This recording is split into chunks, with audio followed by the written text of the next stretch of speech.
Obanaax and Other Tales of Heroes and Horrors is a 2022 collection by Kirk A. Johnson. It is a collection of 4 stories as well, and they are all set in this same sword and soul world.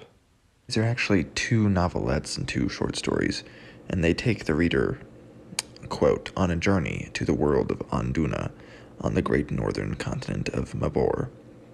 And it is also, well, unquote, there also it is a West African language infused, in particular type of sword and soul, which is a subgenre of the fantasy subgenre, sword and sorcery.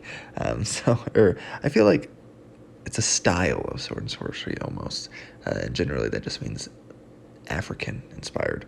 The classic example being Amaro by Charles Saunders.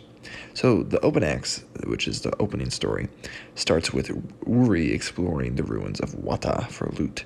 She is not alone in her grave robbing and in search of gold. She is with others named Quick, Mosquito, Baku, and Saiku.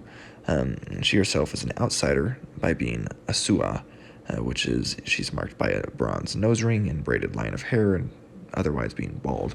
The other characters are not Asua, and the Asua are separated in a sense because they have some higher respect for the dead and are considered somewhat barbaric. And I say higher, I guess they have more than the civilized people who don't really care at all. Anyways, the Obanaax itself is obviously important, hence title. But in this case, it's actually a great jewel. And the story moves swiftly and it is very easy to follow. I was impressed with the instant feel that we get for the world and its people. It's instantaneous. He sets the mood very well, and I found that very enjoyable. Worry is even an outcast, though, from her own people, because they have settled and tilled the land, which I think is really cool. You know, I've had similar ideas in some very older stories I've written, right?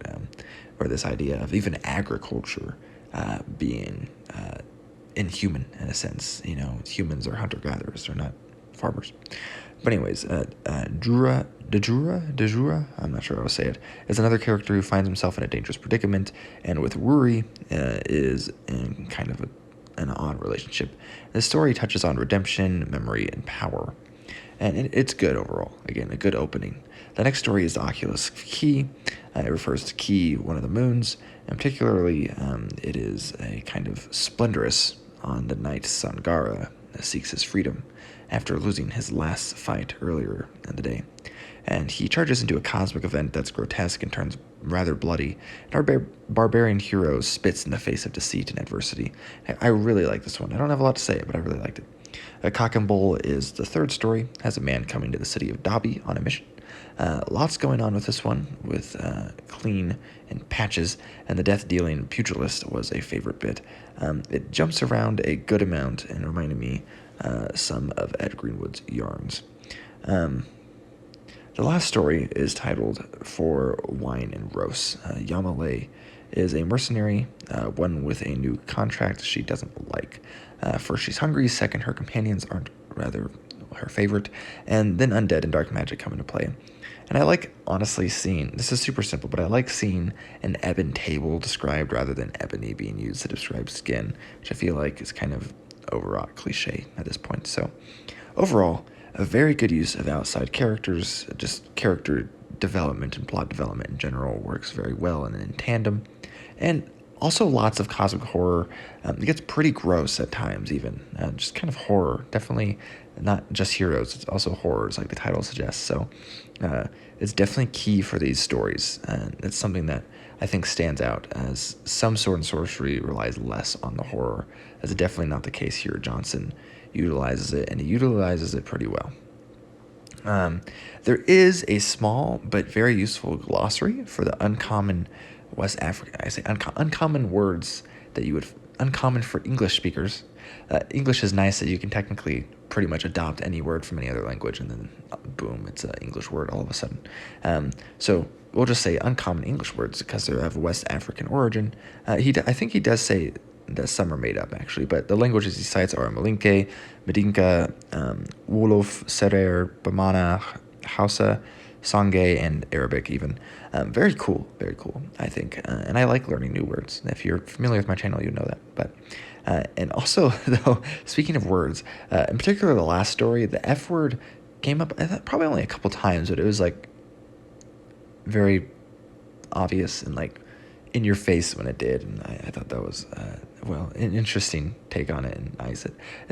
I think it gets overused sometimes in some fantasy, and so it kind of loses its oomph. Definitely happens in real life a lot, but also there's one. I hesitate to say these words just for the sake of this is my YouTube channel, but there's one phrase that has, we call it compound, I guess. The second part is a curse word talking about someone's bottom. You can call it swamp bottom, I guess, here. Swamp bottom. Yeah, that's what it is. And I've never seen that used in a fantasy story before, and I just thought it was funny.